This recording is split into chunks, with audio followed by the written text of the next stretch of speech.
안녕하세요. 사연을 시작하기에 앞서 구독과 좋아요 부탁드려요. 감사합니다. 사연 시작해 볼게요. 인생이란 참 알 수 없는 것 같아요. 때로는 평범한 일상 속에서 가장 소중한 만남이 시작되기도 하니까요. 동네에서 편의점을 연 지 벌써 8년이 되었어요. 처음에는 단순히 생계를 위해 시작했던 일이었는데 어느새 이 작은 공간이 저에게는 삶의 중심이 되었습니다. 편의점 문을 열고 닫으며 보낸 날 동안 수많은 손님들의 표정과 이야기를 보고 들었죠.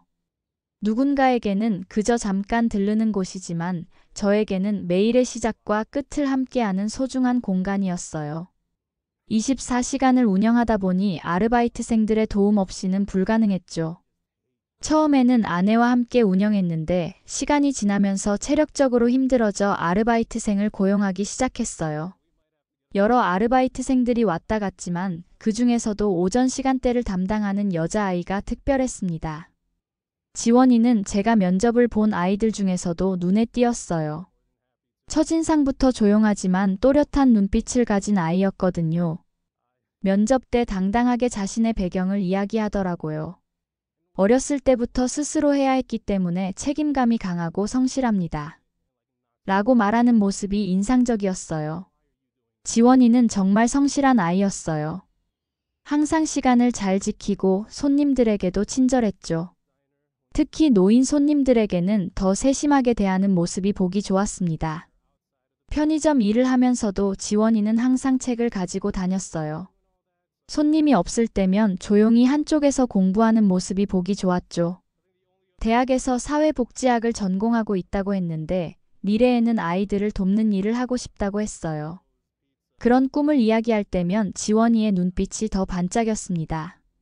사장님, 저는 보육원에서 자랐지만 정말 좋은 선생님들을 만났어요. 그분들처럼 저도 누군가에게 도움이 되고 싶어요. 그런 이야기를 들으면 괜히 가슴이 뭉클해졌어요. 어려운 환경에서도 밝고 긍정적인 모습으로 살아가는 모습이 대견했거든요. 가끔은 제가 지원이에게 저녁을 사주기도 했어요.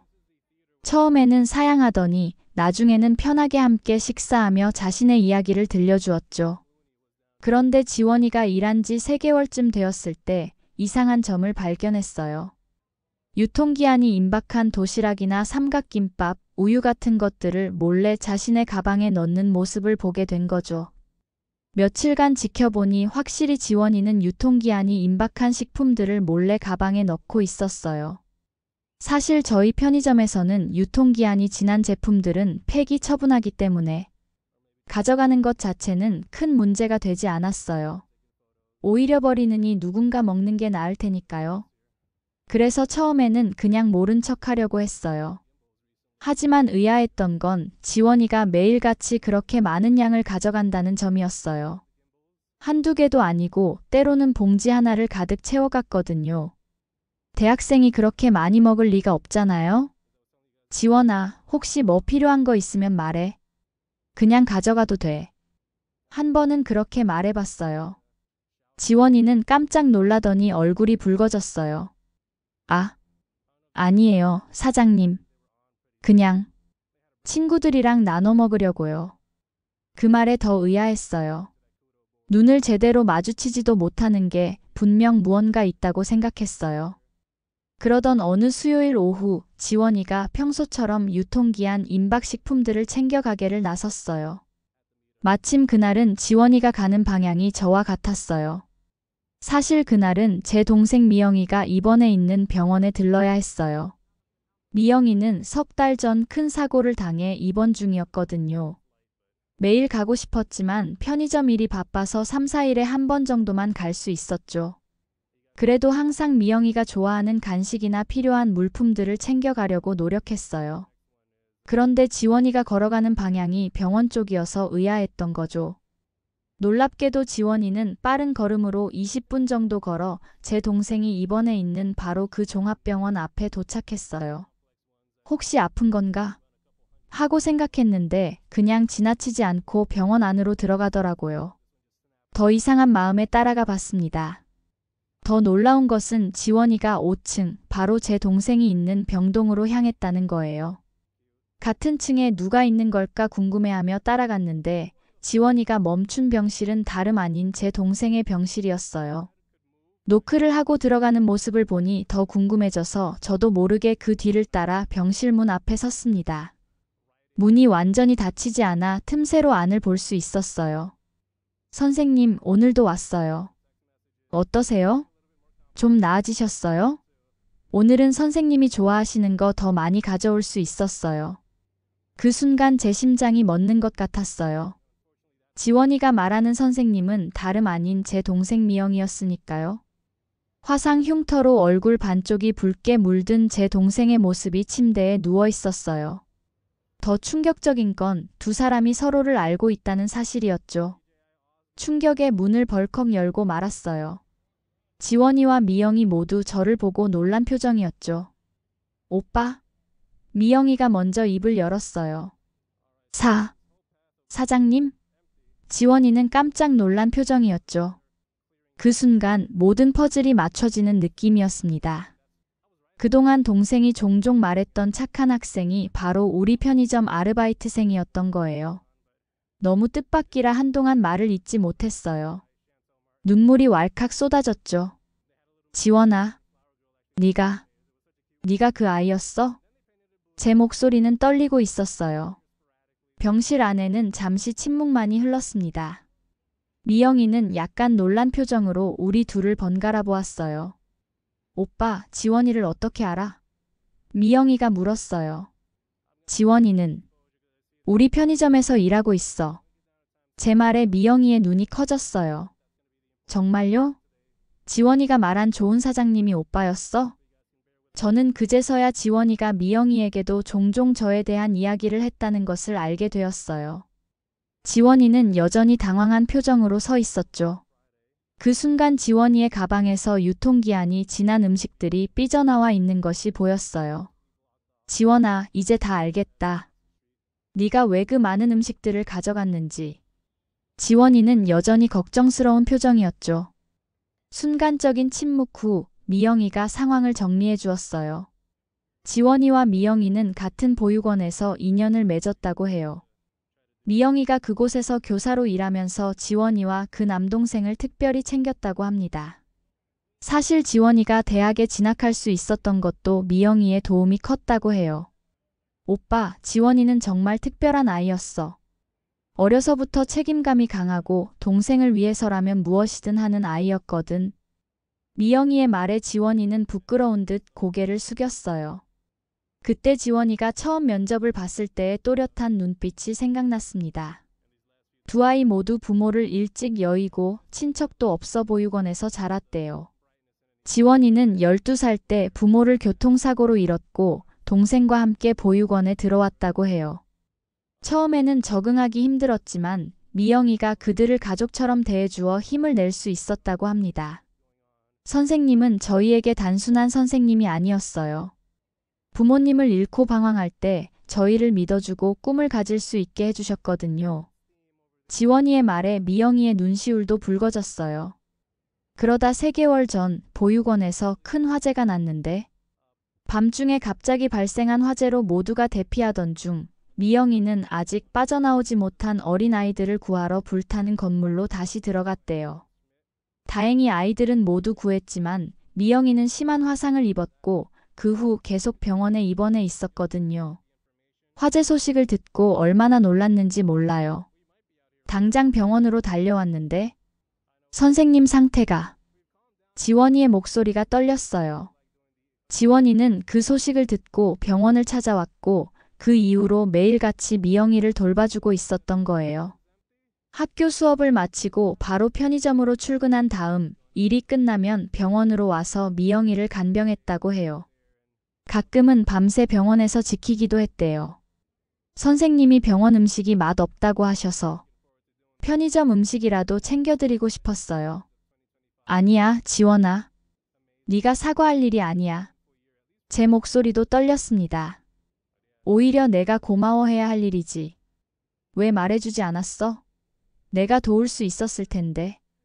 알고 보니 지원이는 미영이를 위해 가져간 음식 중 남은 것들을 자신의 남동생에게도 나눠주고 있었어요. 지원이의 동생 현우는 고등학생으로 지원이와 작은 원룸에서 살고 있다고 해요.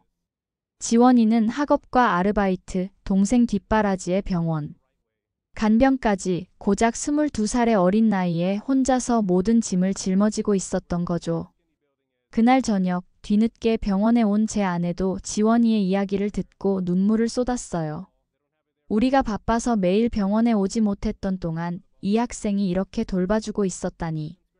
지원아, 앞으로는 유통기한 지난 것 말고 네가 갖고 싶은 거, 미영이가 먹고 싶어 하는 거 다 가져가. 제가 말했어요. 그날 이후로 저는 지원이와 함께 미영이를 더 잘 챙기기 시작했습니다. 편의점 일이 끝나면 두 사람이 함께 병원으로 향했고 주말에는 아내와 함께 가서 미영이의 병실에 웃음꽃이 피었죠. 지원이가 편의점에서 미영이를 위해 간식을 고를 때면 저도 몰래 더 좋은 것으로 바꿔놓곤 했어요. 그리고 매주 한 번씩은 장을 보러 가서 지원이와 지원이 동생이 먹을 만한 것을 사 들고 지원이의 작은 원룸에 들렀어요. 쌀통이 비었을 때는 10kg짜리 쌀을 사 날라주기도 했죠. 처음에는 지원이가 부담스러워 하더라고요. 그 후로 미영이의 상태는 점점 좋아졌고 한 달 뒤에는 퇴원도 했습니다.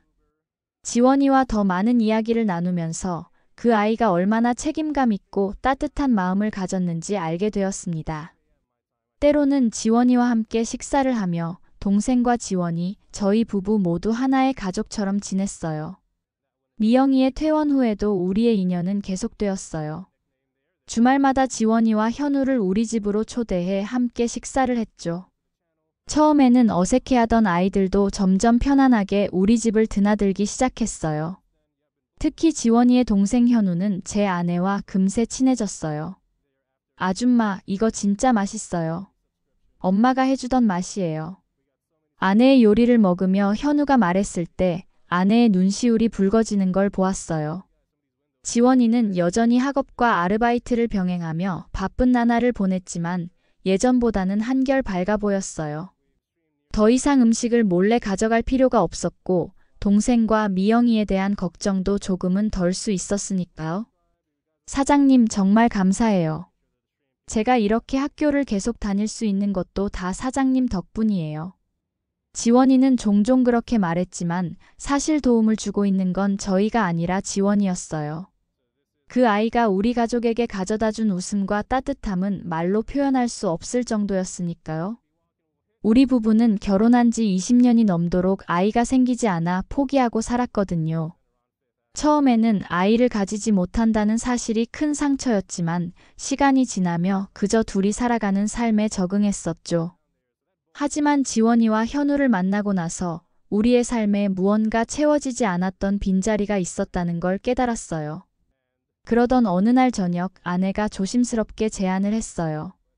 여보, 우리 지원이와 동생을 입양하는 건 어떨까요? 식탁에 마주 앉아 있던 저는 아내의 제안에 처음엔 당황했어요. 하지만 아내의 눈빛에서 진심을 읽을 수 있었죠. 난 항상 엄마가 되고 싶었어. 비록 우리가 친부모는 될 수 없었지만 이제라도 누군가의 부모가 되는 건 어떨까? 지원이와 현우는 이미 다 자랐지만 여전히 가족이 필요한 아이들이야. 곰곰이 생각해보니 나쁘지 않았어요. 이미 성인이 된 아이들을 입양한다는 게 일반적이진 않지만 법적으로 가족이 된다면 더 많은 도움을 줄 수 있을 테니까요. 지원이가 대학을 졸업하고 사회에 나갈 때까지 현우가 대학에 진학할 수 있도록 우리가 든든한 버팀목이 되어줄 수 있을 거예요. 동생과도 의논해보고 용기를 내어 지원이에게 조심스럽게 이야기를 꺼냈어요. 편의점 마감 후 늦은 시간 지원이와 따로 자리를 마련했죠. 지원아, 우리가 너와 내 동생을 가족으로 입양하는 건 어떨까? 물론 네가 원하지 않으면 괜찮아. 부담 갖지 마. 그 말을 꺼내는 순간 제 심장이 두근거렸어요. 마치 청혼을 하는 것처럼 긴장되더라고요. 지원이는 잠시 말을 잇지 못하고 저를 바라보았어요. 그 눈에는 놀라움과 감동, 그리고 복잡한 감정이 섞여 있었죠. 저희를 입양하신다고요? 지원이의 목소리가 떨렸어요. 눈가에 맺힌 눈물이 반짝였습니다. 응. 물론 너희가 원한다면 말이야. 우리 부부에게는 자식이 없어. 그리고 너희 둘을 만나고 나서 우리에게 가족이 필요하다는 걸 깨달았어.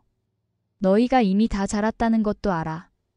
하지만 가족의 울타리는 언제나 필요한 거잖아. 지원이는 한참을 생각하는 듯 했어요. 그러다 조심스럽게 말을 이어갔습니다. 사장님, 정말 감사해요. 이런 제안을 해주시다니. 저는 정말. 지원이가 깊게 숨을 들이쉬었어요. 하지만 저희는 이제 거의 다 컸고 제 동생도 곧 대학에 갈 거예요. 이미 충분히 도와주셨어요. 법적인 가족은 아니더라도 마음으로 이어진 가족이었으면 좋겠어요.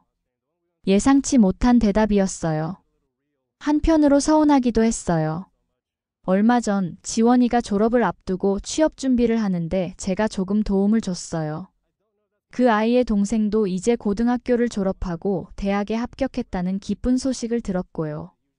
두 아이 모두 밝고 건강하게 자신의 길을 걸어가고 있어요.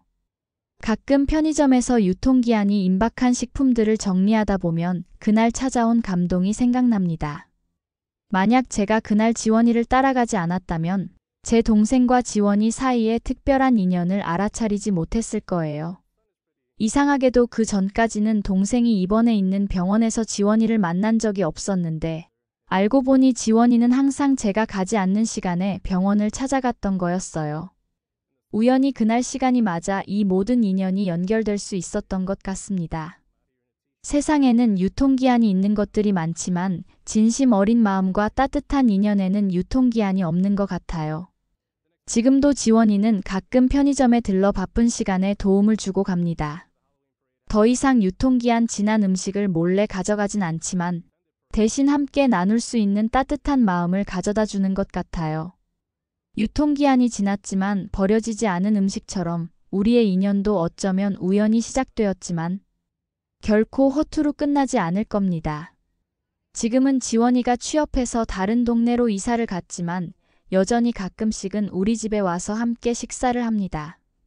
가끔은 제가 직접 장을 봐서 지원이의 집으로 배달해 주기도 하고요. 우리 가족을 위해 시간을 내주는 지원이에게 할 수 있는 작은 보답이라 생각합니다. 미영이도 이제는 완전히 회복되어 다시 일을 시작했어요. 더 놀라운 것은 민수가 지원이의 추천으로 새로운 보육시설에서 일하게 되었다는 거예요. 두 사람은 이제 같은 직장 동료로 또 다른 아이들에게 따뜻한 희망이 되고 있습니다. 가끔 편의점에 들러 미영이와 지원이가 함께 웃는 모습을 볼 때면 그날 병원 복도에서 흘렸던 눈물이 얼마나 소중한 것이었는지 다시 한번 깨닫게 됩니다. 그리고 이런 특별한 인연을 만났다는 것에 매일 감사함을 느끼며 살고 있어요. 제 긴 이야기를 끝까지 들어주셔서 감사합니다. 구독과 좋아요, 알림 설정까지 잊지 마세요.